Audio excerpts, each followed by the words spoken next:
ಚನ್ನಪಟ್ಟಣ ಟಿಕೆಟ್ಗಾಗಿ ಮುಂದುವರೆದ ಸಿಪಿವೈ ಕಸರತ್ತು. ಇವತ್ತು ದೆಹಲಿಯಲ್ಲಿ ಮೈತ್ರಿ ನಾಯಕರ ಮಹತ್ವದ ಸಭೆ.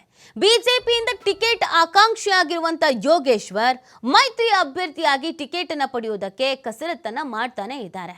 ಆದ್ದರಿಂದ ಮಂಗಳವಾರ ರಾತ್ರಿಯೇ ದೆಹಲಿಯನ್ನ ತಲುಪಿದ್ದಾರೆ ಸಿಪಿವೈ. ಯೋಗೇಶ್ವರ್ ಪರ ಲಾಭಿಗಾಗಿ ದೆಹಲಿಗೆ ತೆರಳಿದ್ದಾರೆ ಬಿಜೆಪಿಯ ನಾಯಕರು. ಮತ್ತೊಂದು ಕಡೆ ಜೆಡಿಎಸ್ಗೆ ಟಿಕೆಟ್ ಅನ್ನು ಉಳಿಸಿಕೊಳ್ಳೋದಕ್ಕೆ ಎಚ್ಡಿಕೆ ತಂತ್ರದ ಮೇಲೆ ತಂತ್ರವನ್ನು ಹೆಣಿತಾ ಇದ್ದಾರೆ. ಬಿಜೆಪಿ ನಾಯಕರ ಸಭೆಯ ಬಳಿಕ ಜೆಡಿಎಸ್ ನಾಯಕರೊಂದಿಗೆ ಬಿಜೆಪಿ ಚರ್ಚೆಯನ್ನು ಕೂಡ ಮಾಡಿದೆ. ಸಭೆ ನಿರ್ಣಯದ ಬಳಿಕ ಯೋಗೇಶ್ವರ್ ರಾಜಕೀಯ ನಡೆ ನಿರ್ಧಾರ ಆಗತ್ತೆ. ಇಲ್ಲಿ ಸಾಕಷ್ಟು ಕುತೂಹಲ ಇದೆ, ರಾಜಕೀಯ ತಂತ್ರಗಳಿಗಿದೆ, ಪ್ರತಿಷ್ಠೆಯ ಕಣವಾಗಿ ತೆಗೆದುಕೊಂಡಿದ್ದಾರೆ, ಹಠಕ್ಕೆ ಬಿದ್ದಿದ್ದಾರೆ, ಜಿದ್ದಿಗೆ ಬಿದ್ದಿದ್ದಾರೆ, ಮೈತ್ರಿ ಧರ್ಮವನ್ನು ಪಾಲನೆ ಮಾಡಬೇಕಾದಂಥ ಅನಿವಾರ್ಯತೆ ಪರಿಸ್ಥಿತಿಗೆ ಸಿಲುಕಿದ್ದಾರೆ. ಹಾಗಾಗಿ ಏನು ಡಿಸೈಡ್ ಮಾಡ್ಕೊಳ್ತಾರೆ, ಏನು ತೀರ್ಮಾನ ಕೈಗೊಳ್ತಾರೆ? ಈಗ ಒಂದು ವೇಳೆ ಸಿ ಪಿ ಯೋಗೇಶ್ವರ್ ಅವರಿಗೆ ಟಿಕೆಟ್ ಕೊಡಿ ಅಂತ ಅಂದರೆ ಅದು ಕುಮಾರಸ್ವಾಮಿಗೆ ಒಂದು ರೀತಿಯಲ್ಲಿ ಹಿನ್ನಡೆ ಆದ ಹಾಗೆ. ಯಾಕಂದರೆ ಅವರು ಕೇಂದ್ರ ಸಚಿವರು ಬೇರೆ ಆಗಿದ್ದಾರೆ. ಈಗ ಕೇಂದ್ರದಲ್ಲೂ ಅವರ ಪ್ರಭಾವ ಇದೆ. ಜೆಡಿಎಸ್ನವರು ಅದೇ ಕಾರಣಕ್ಕೆ ಯಾವುದೇ ಕಾರಣಕ್ಕೂ ಬಿಟ್ಕೊಡೋದು ಬೇಡ, ಇದು ನಮ್ಮ ಕ್ಷೇತ್ರ, ನಾವು ಬಿಟ್ಟುಕೊಡ್ಲೇಬಾರ್ದು ಅನ್ನೋದನ್ನು ಹೇಳ್ತಾ ಇದ್ದಾರೆ. ನಿಖಿಲ್ ಕುಮಾರಸ್ವಾಮಿ ಅವರನ್ನು ನಿಲ್ಲಿಸಬೇಕು ಅನ್ನುವಂಥ ಪ್ಲಾನ್ನಲ್ಲಿ ಸ್ವತಃ ಕುಮಾರಸ್ವಾಮಿ ಅವರೇ ಇದ್ದಾರೆ.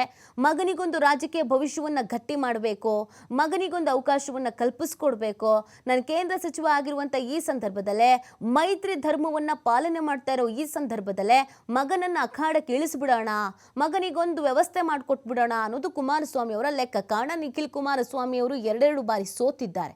ಸೋತು ಬೆಂದು ನೊಂದು ಹೋಗ್ಬಿಟ್ಟಿದ್ದಾರೆ. ಆ ಕಾರಣಕ್ಕಾಗಿ ಹೇಗಾದ್ರೂ ಮಾಡಿ ಮಗನಿಗೊಂದು ಸ್ಥಾನಮಾನ ಕೊಡಿಸ್ಬೇಕು ಅನ್ನೋದು ಅವರ ಉದ್ದೇಶ. ಇನ್ನೊಂದು ಕಡೆಯಲ್ಲಿ ಸಿ ಪಿ ಯೋಗೇಶ್ವರ್, ನನ್ನ ಕಡೆಯಿಂದ ಬಿಜೆಪಿಗೆ ಸಾಕಷ್ಟು ರೀತಿಯಾದಂಥ ಉಪಕಾರಗಳಾಗಿದೆ, ಹಿಂದೆ ಮೈತ್ರಿ ಸರ್ಕಾರವನ್ನು ಕೆಡವಿದ ಹೆಗ್ಗಳಿಕೆ ಸಿ ಪಿ ಯೋಗೇಶ್ವರ್ ಅವ್ರಿಗೆ ಅಂತ ಹೇಳ್ತಾ ಇದ್ರು. ಸಿ ಪಿ ಯೋಗೇಶ್ವರ್ ಅವರೇ ಮಾಸ್ಟರ್ ಪ್ಲಾನ್, ಅವರೇ ಎಲ್ಲರ ಜೊತೆಗೂ ಮಾತಾಡಿ ಕರ್ಕೊಂಡು ಬಂದಿದ್ದು ಎಲ್ಲರೂ ಹೊರಗಡೆ, ಸರ್ಕಾರವನ್ನು ಪತನ ಮಾಡಿಸಿದ್ದೆ ಅವರು ಅನ್ನೋದು ಕೂಡ ಇತ್ತು.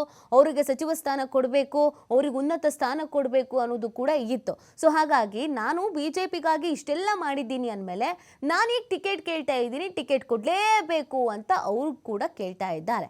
ಹಾಗಾಗಿ ಬಿಜೆಪಿ ನಾಯಕರನ್ನು ಭೇಟಿಯಾಗಿದ್ರು, ರಾಜ್ಯ ಬಿಜೆಪಿ ನಾಯಕರನ್ನು. ಅವ್ರು ನಮ್ಮ ಕೈಲಿ ಏನಿಲ್ಲಪ್ಪ, ಹೈಕಮಾಂಡ್ ನಾಯಕರಿಗೆ ಏನು ಹೇಳ್ತಾರೋ ಅದೇ ಅಂತಿಮ, ಅವ್ರು ಏನು ತೀರ್ಮಾನ ಕೈಗೊಳ್ತಾರೋ ಅದೇ ಅಂತಿಮ ಅಂತ ಹೇಳಿದರು.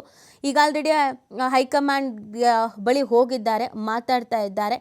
ಏನೇನು ಆಗುತ್ತೆ, ಏನು ತೀರ್ಮಾನವನ್ನು ಕೈಗೊಳ್ತಾರೆ ಅನ್ನೋದು ಗೊತ್ತಿಲ್ಲ, ಯಾವ ನಿರ್ಧಾರಕ್ಕೆ ಬರ್ತಾರೆ ಅನ್ನೋದು ಗೊತ್ತಿಲ್ಲ. ಬಟ್ ಯಾರ ಪರವಾದಂಥ ತೀರ್ಮಾನವನ್ನು ಕೈಗೊಳ್ತಾರೆ ಅನ್ನೋದು ಕೂಡ ಗೊತ್ತಿಲ್ಲ. ಅಕಸ್ಮಾತ್ ಏನಾದರೂ ಕುಮಾರಸ್ವಾಮಿ ಅವರ ಪರವಾಗಿ ತೀರ್ಮಾನವನ್ನು ಹೈಕಮಾಂಡ್ ನಾಯಕರು ತೆಗೆದುಕೊಂಡ್ರೆ ಅದು ಯೋಗೇಶ್ವರ್ ಅವರಿಗೆ ಸಹಜವಾಗಿಯೇ ಬೇಸರಕ್ಕೆ ಕಾರಣ ಆಗುತ್ತೆ, ಒಂದಷ್ಟು ಅಸಮಾಧಾನ ಕೂಡ ಮೂಡುತ್ತೆ.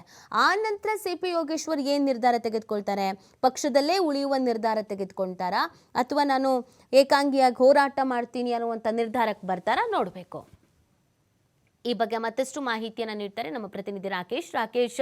ಸಾಕಷ್ಟು ಕುತೂಹಲಕ್ಕೆ ಕಾರಣವಾಗ್ತಾ ಇರುವಂಥದ್ದು ಈ ಬಾರಿಯ ಚನ್ನಪಟ್ಟಣ ಎಲೆಕ್ಷನ್.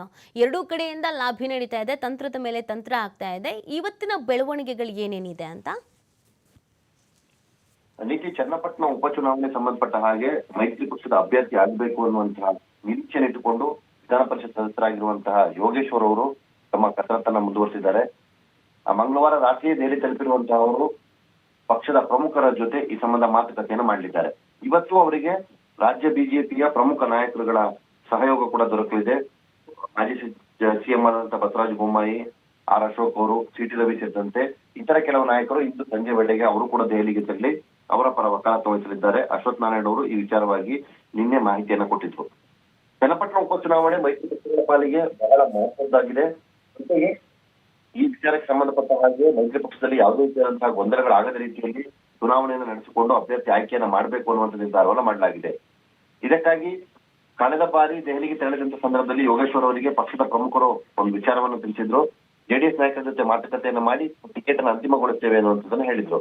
ಸೊ ಇವತ್ತು ಆ ಸಂಬಂಧಪಟ್ಟ ಹಾಗೆ ಮಾತುಕತೆ ನಡೆಯಲಿದೆ.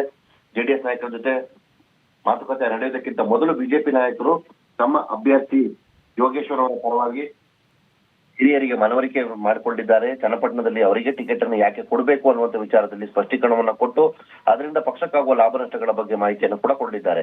ಯಾವುದೇ ಕಾರಣಕ್ಕೂ ಮೈತ್ರಿಯಲ್ಲಿ ಅಪಸ್ವರ ಹೇಳದ ರೀತಿಯಲ್ಲಿ ಸಮಸ್ಯೆಯನ್ನ ಬಗೆಹರಿಸಿಕೊಂಡು ಅಭ್ಯರ್ಥಿನ ಆಯ್ಕೆ ಮಾಡ್ಕೊಳ್ಬೇಕು ಅನ್ನೋ ನಿರ್ಧಾರವನ್ನ ರಾಜ್ಯ ಬಿಜೆಪಿ ನಾಯಕರು ಮಾಡ್ಕೊಂಡಿದ್ದಾರೆ.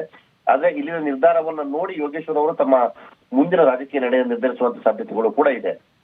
2-3 ಬಾರಿ ಟಿಕೆಟ್ಗೆ ಪ್ರಯತ್ನ ಮಾಡಿದ್ರು ಕೂಡ ಜೆಡಿಎಸ್ ವಲಯದಲ್ಲಿ ಅವರಿಗೆ ಸಕಾರಾತ್ಮಕ ಸ್ಪಂದನೆ ದೊರಕದಿರುವ ಹಿನ್ನೆಲೆಯಲ್ಲಿ ಅವರು ಮುಂದಿನ ನಿರ್ಧಾರ ಏನ್ ಮಾಡ್ತಾರೆ ಅನ್ನೋದನ್ನ ಕೂಡ ಕುತೂಹಲದಿಂದ ಕಾದು ನೋಡುವ ಸನ್ನಿವೇಶ ಎದುರಾಗ್ತಾ ಇದೆ.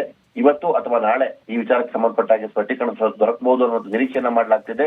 ಈ ನಿರ್ಧಾರದ ಬಳಿಕ ಯೋಗೇಶ್ವರ್ ಅವರ ರಾಜಕೀಯ ನಡೆ ಏನಾಗಬಹುದು ಅನ್ನೋದನ್ನ ಕೂಡ ನೋಡಬಹುದು. ಓಕೆ, ಥ್ಯಾಂಕ್ ಯು ರಾಕೇಶ್, ತಮ್ಮ ಡೀಟೇಲ್ಸ್ಗಾಗಿ.